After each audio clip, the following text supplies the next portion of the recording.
বিসমিল্লাহির রহমানির রহিম। নাহমাদুহু ওয়া নুসাল্লি আলা রাসূলিহিল কারীম, আম্মা বা'দ।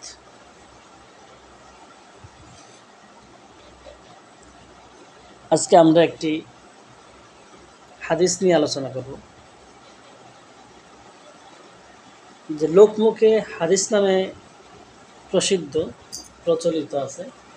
বাকি এটা হাদিস কিনা এই বিষয়টা আজকে আমরা জানার চেষ্টা করব সংক্ষিপ্তভাবে, যে আসলে এটা হাদিস কিনা।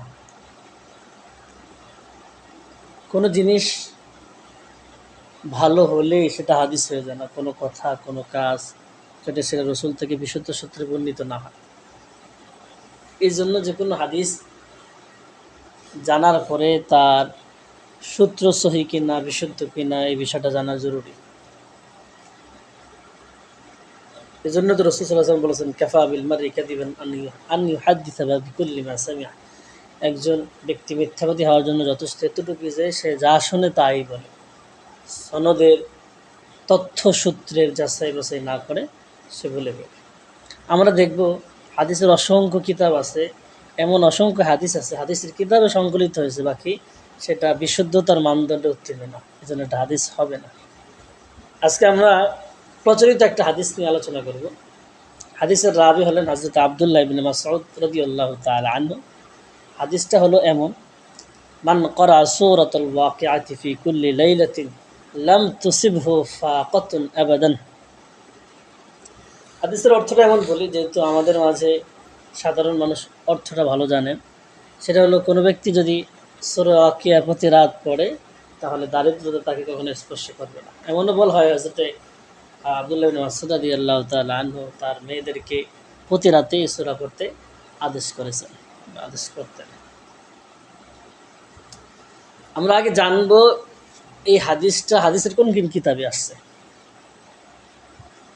আমরা যদি লক্ষ্য করি, দেখা যায় যে হাদিসের গ্রন্থকার যারা আছেন, যারা হাদিস সংকলন করেছেন, এমন অসংখ্য লেখক এই হাদিসকে নকল করেছে। যেমন আবু ওবায়দুল্লাহ কাসেম, তিনি তার ফাদাইলুল কুরআন গ্রন্থে হাদিসকে নকল করেছেন হাদিস নামে। ইমামে আহমদ রহমতুল্লাহ আলাই তার ফাদাইলুস সাহাবা গ্রন্থে নকল করেছেন, এনেছেন। ইবনে সুন্নি রহমতুল্লাহ আলাই ফি আমালিল ইয়ৌমি ওয়াল লাইলা। ইবনে সুন্নি বলতে ইমাম নাসাই রহমতুল্লাহ আলাই, তিনি তার ফি আমালিল ইয়ৌমি ওয়াল লাইলা এই গ্রন্থে হাদিসকে নকল করছেন। ইমাম বাইহাকি রহমতুল্লাহ আলী শুআবুল ঈমান গ্রন্থে হাদিসকে নকল করেছেন, এবং এছাড়া অসংখ্য আলেম মুহাদ্দিস এই হাদিসকে তাদের গ্রন্থে বর্ণনা করেছেন। আজকে আমরা জানার চেষ্টা করব এই হাদিসটা সহি কি সহি না। আমরা যদি দেখি যে উলুমুল হাদিস এবং হাদিস শাস্ত্রজ্ঞ যারা আছেন, তাদের ভিতরে অনেক উলামায়ে কেরাম এই হাদিসকে দঈফ বলছেন। দঈফ বলার কারণ কি, এটা আমরা জানার চেষ্টা করব। হাদিস কেন দঈফ, এবং দঈফটা এমন স্তরে যেটা আমলযোগ্য নয়, এমন স্তরের।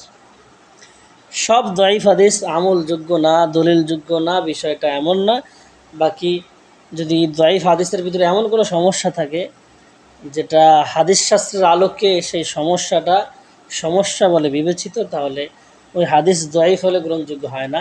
কিন্তু কিছু হাদিস এমন আছে দঈফ হওয়ার পরে হাদিস শাস্ত্রের আলোকে ওই হাদিস গ্রহণযোগ্য হয়, সেটা আলোচনা সাপেক্ষ বিষয়। আমরা আজকে সুনির্দিষ্ট হাদিস নিয়ে আলোচনা করব। এই হাদিসের দঈফ হওয়ার 4টা কারণ। 1 নম্বর হলো হাদিসের ভিতরে ইনকিতা আছে, যেটা ইমাম দারাকুতনি রহমতুল্লাহ আলী বলেছেন, এবং ইমাম ইবনে আবি হাতেম রহমতুল্লাহ আলী তার ইলাল গ্রন্থে। 2 নম্বর কারণ হলো এই হাদিস দঈফ হওয়ার নাকারাতু মতনিহি, যেমনটি ইমাম আহমদ রহমতুল্লাহ আলী বলছেন যে এই হাদিসের মতনে নাকারাত আছে, অর্থাৎ হাদা হাদিসুন মুনকারুন ফি মতনিহি। এই হাদিস মুনকার মতনের কারণে, তার মতনের ভিতরে নাকারাত আছে। 3 নম্বর কারণ হলো হাদিসটা দঈফ হওয়ার, যে হাদিসের রাবি বর্ণনাকারী দুর্বল, যে গ্রহণযোগ্য নির্ভরযোগ্য নয়, যারা ইবনুল জাওজি রহমতুল্লাহ আলী নকল করছে। এই হাদিসের বিষয়ে বিস্তারিত আলোচনা আল্লামা ইবনুল জাওজি রহমতুল্লাহ আলী তার আল ইলালুল মুতানাহিয়া ফি আহাদিসিল ওয়াহিয়া গ্রন্থে বিস্তারিত আলোচনা করছেন। 4 নম্বর কারণ, এই হাদিসের ভিতরে ইসতিলাফ আছে। অতএব আমরা বুঝতে পারলাম হাদিস শাস্ত্রজ্ঞদের কথার আলোকে, মতামতের আলোকে, যে হাদিসটা দয়ীফ, আমলযোগ্য নয়, এমন দয়ীফ যেটা আমলযোগ্য না। হাদিস শাস্ত্রের ভিতরে এমন একটা নীতি আছে যে কোনো হাদিসের যদি এনকেতা হয় এবং সেখানে নাকারত থাকে সাথে সাথে, তাহলে ওই হাদিসটা আমলযোগ্যের স্তরে থাকে না। তো আল্লাহ পাক রব্বুল আলামিন আমাদেরকে সহিহ হাদিসের উপর আমল করার তৌফিক দান করুক এবং সঠিক দ্বীনের উপর আমল করার তৌফিক দান করুক। আমিন।